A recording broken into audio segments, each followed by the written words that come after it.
My accountant died, and a girl that worked for him called my lawyer and said, we have a problem. They were cashing the checks, keeping the money, and not turning in the tax form. My lawyer called me and said, hey man, we got a problem. You haven't paid taxes in 7 years. I said, man, what are you talking about? I've been writing the checks. And he said, this woman found your taxes in your accountant's office on the floor. That's tax evasion. You can go to prison. And I said, what are we gonna do? So he called up some tax accountants out of Chicago. These boys was the best.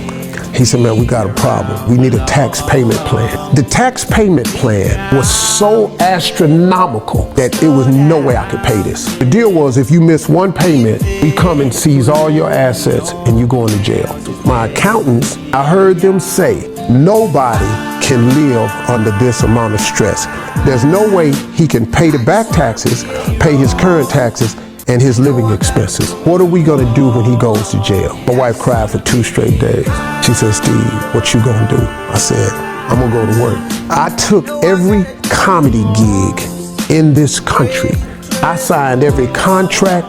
I went to work, man. I worked every single Friday, Saturday, and Sunday. I never missed a payment for 4 years in a row. And finally, man, I sold 49% of my radio company to iHeart. So I paid the government completely off to zero. And that was the first time, man, I could breathe. I said, let me get out of stand-up, because my wife said, Steve, you finna be a major TV star. And so I did one last comedy show, but I did it on pay-per-view.